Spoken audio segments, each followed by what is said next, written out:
that successful, right? Yeah, yeah. You gotta go with it 100%. I Barry, was past that point. yeah, no, I get it. It's a tough time, but I got to clear this off the table. You lost your nephew recently. Yeah. You want to share your thoughts about what's going on with your family, and I mean, for wrestling fans, obvious a sad time, but I mean, my heart went out to you, your family, and the Rotunda family. It's just a shame. Yeah, it's still pretty hard to talk about, but I mean, he was just such a.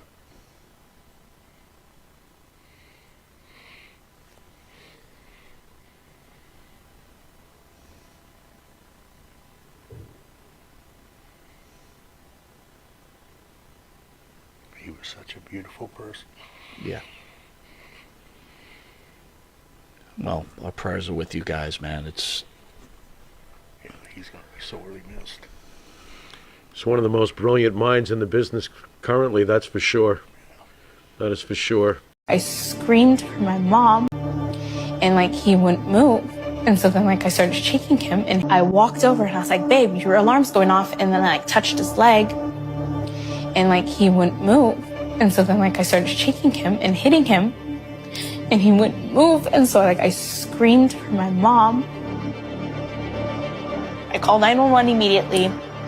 In the meantime, my mom is calling his mom. She's screaming, Wyndham's having a heart attack, Wyndham's having a heart attack. And I'm like, no, no, no, no, no. Put him on the phone, put him on the phone. And, I immediately called Taylor.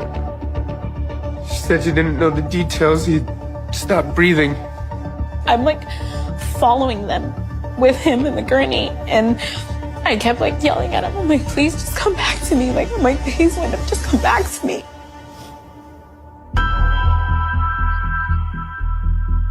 My car was in the shop. So I had to call Taylor and say, Taylor, I need you to come get me the baby now.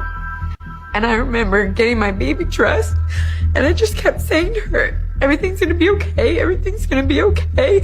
It's like something you see a million times in movies. But you really don't know what it feels like until it happens. Is he with us, Michael? I don't know. I think I'm here. Okay.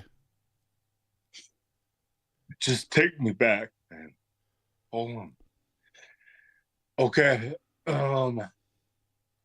So me and Bray got brought up at the same time at NXT to jump John Cena. And we saw each other at the airport. What the hell are you doing here? What are you doing here?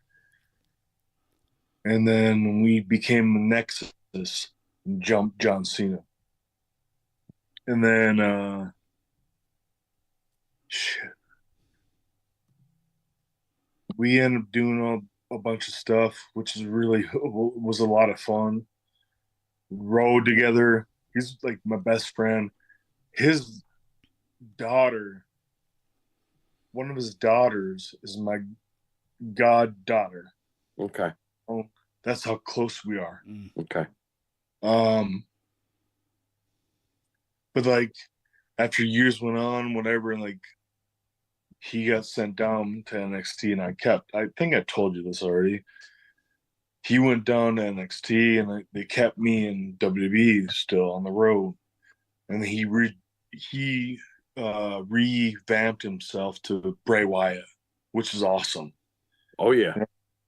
And like I don't know if he had any grudge against me because I stayed. They kept me and left him there, but he made the best. Like that was the best decision for him because he was green, and he was not ready to be on the main roster yet. And like not Husky Harris and all that kind of crap. He made himself Bray Wyatt, and the way he did things, the way he thinks is so awesome, man. It was so cool to just listen to him. Like I can't remember the question, but like the remembrance of that I have of Bray Windham, it just traveling down the road 100 miles an hour, like whatever, like we just go in the hotel room, like, holy shit, it's hot in here. God dang it. I'm like, what the heck? Okay. So I'd throw my clothes in and go in bed. He'd go in the bathroom, whatever, and he'd be coming out of nowhere in his underwear, going hog pile, and just splash me. Like, what?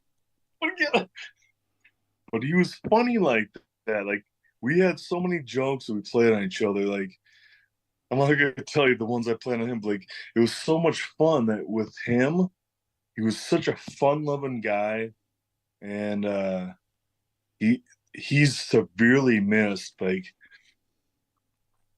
and I know his family. I know Bo. Like, I was tag partners with him too. Like, my dad. Here's a funny story. So my grandfather and Blackjack Mulligan were tag partners. My dad and Mike Rotunda were partners, and I've tagged with both Bo and Windham. So it's like 3 generations of tag teams. Like it's pretty crazy. But Wyndham was the most genuine, heartfelt person. Like he would buy me stuff like from Bucky's or whatever, like just buy me random things. Like, but he was a super genuine, good dude, and it really sucks that he's not around. And I don't know what else you want me to say about him, but he he was he was a money boy in the locker room, man. He was a joy to be around. That's a good. That's a Were good. you amazed at his creativity? Because obviously, when he goes in and reinvents himself, he reinvents himself more than once. And how is he as a person to be able to convince Vince McMahon, who's usually the guy with the ideas, and if he's not with the ideas, he's going to tweak it like he did in your case, calling you Axel. It's a small tweak, but Vince usually likes to have, pretty much control from what I could tell on how someone's going to be presented. How is Bray able to be so brilliant and yet still be able to convince McMahon, let me do these outlandish, outside of the box thinking ideas that made Bray Wyatt the legend that he is today? How was he able to do that? I think he got a lot of stuff that he was brilliant with his ideas, 100%.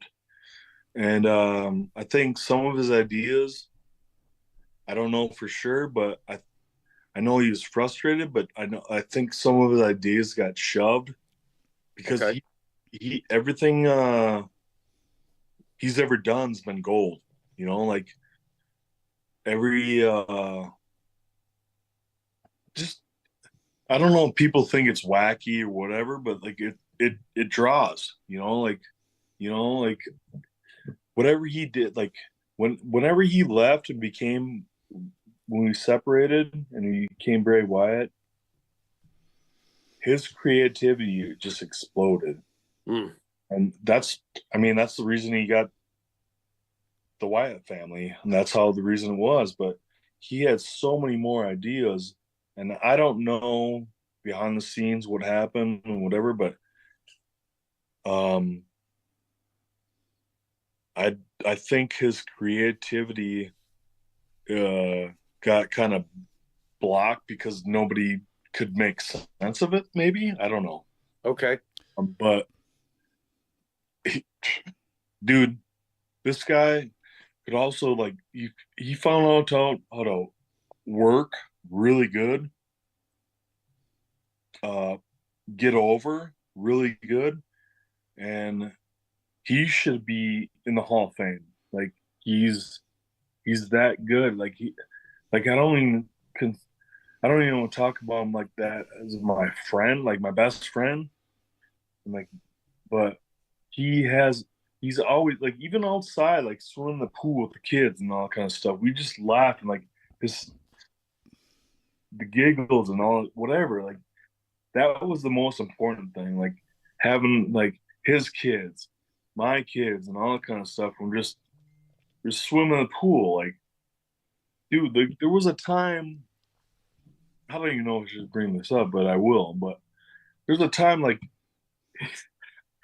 he had a baby shower for his youngest girl. Like getting ready to be born. But we're just a bunch of wrestlers just hanging out in the pool at a hotel or apartment. Mandatory Jagger shots, and he just starts like dumping it on his body and like asses off. Like, oh my god! But like that was Windham, and he'd come in the locker room, dude.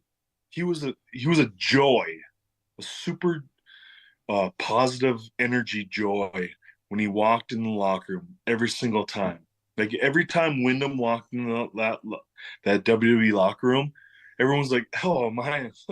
And we just laugh. Like it was so much fun, man. That's the kind of person he was. He was full of joy, full of happiness, full of positivity, and he's missed, dude. Bad. He's one of the greatest people I've ever met, and I wouldn't be where I am in my life without meeting him. I miss you, Hoot. I miss you. This one is for Windham. Hug the ones that you love. He was a special human being. He was a good human being. There's just not very many people like Windham Rotunda. There's nobody like Windham Rotunda. Wonderful people. Mm-hmm. Yeah. And, yeah, that was right. Right, or that was like the day that Windham passed, right? Or, excuse me, Bray. Yes, it was. Yeah, yes. that was. Yeah, but that was oh man, what a tragedy that was. I don't want to take care of the room, but it's just one of those things that, and being in the wrestling business really since I was 16, you become all too familiar with people close to you and a lot of your friends passing. And to be very frank, you develop a numbness, and I'm not the only one, believe me. Like there's a certain kind of defense mechanism when it happens so much, but every now and then, when somebody untimely passes away, it becomes just like like all that goes away, because with Windham, I was at barbecues at his houses. We went like to kids' birthday parties. We went to concerts together. Like me and my girlfriend, him and his wife. Like I knew the kids. I knew it was a horrible passing, and for for his family, for Mike and Stephanie, his parents, JoJo, his wife, and just his kids, and Bo, his brother. I just my heart is still broken over it. Being a devout Christian like you are, does it make it a little easier when you lose someone like that, or? Again,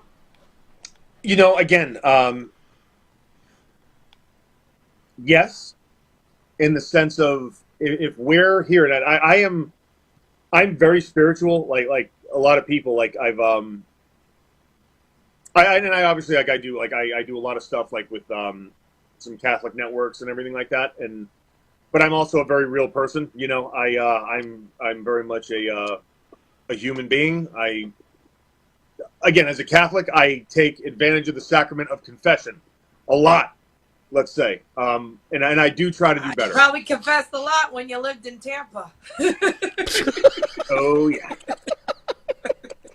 yeah. I have a few more rosaries to say before my penance is up on the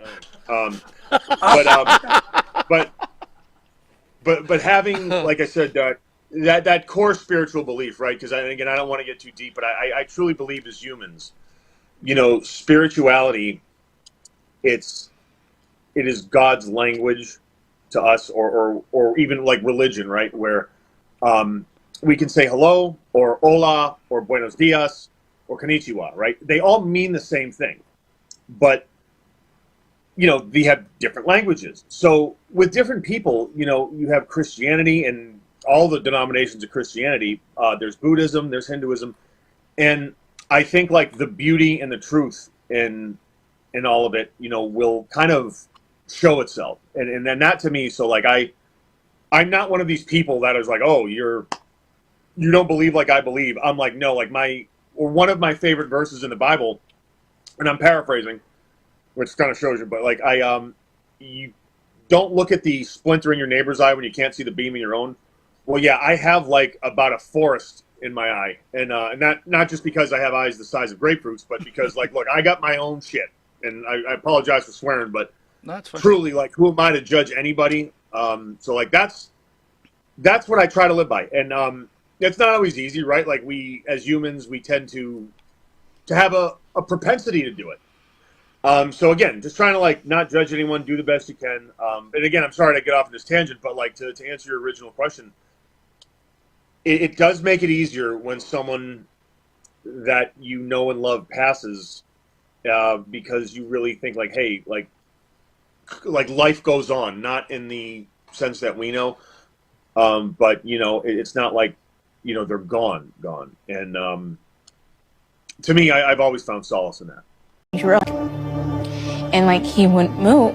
And so then like I started shaking him and I walked over and I was like, babe, your alarm's going off. And then I like touched his leg and like he wouldn't move.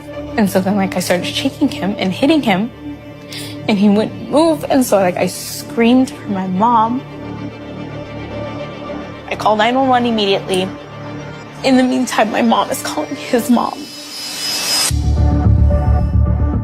She's screaming, Wyndham's having a heart attack, Wyndham's having a heart attack. And I'm like, no, no, no, no, no. Put him on the phone, put him on the phone.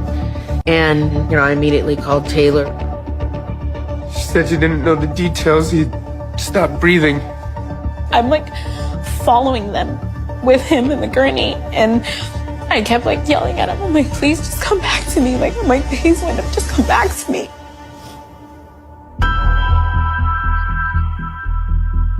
My car was in the shop, so I had to call Taylor and say, Taylor, I need you to come get me the baby now.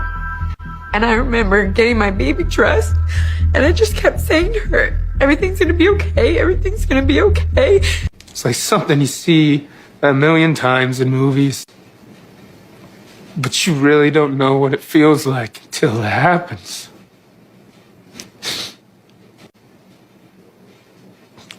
He said, we got bad news. He's gone. And it's like time slowed down. I could see the reaction of everybody in the room. Like my mom and dad crumbling, and my sister, she's got her baby wrapped to her chest and she's fallen. And I've never been more sad, but something in me, and I still to this day think it was Windham. Something in me gave me the strength to go, stop. You need to hold them up. And Jojo said he's gone. And I said, what do you mean he's gone? He's dead. And I literally was walking off the airplane. I dropped my knees in the jet bridge. And I felt like all of a sudden something was missing from me. It was, and will forever be, the worst day of my life. It still feels, it's still surreal. I still feel like I just haven't seen him for a little while, you know? It's just a crazy, I don't know, hard to put into words.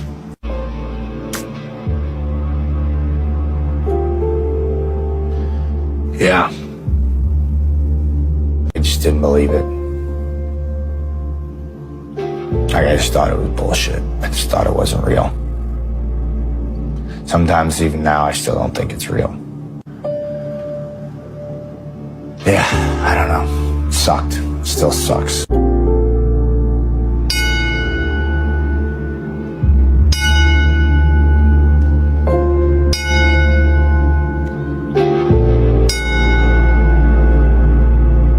He was just a light in everyone's lives. He's one of the greatest people I've ever met, and I wouldn't be where I am in my life without meeting him. I miss you, Hoot. I miss you. This one is for Windham.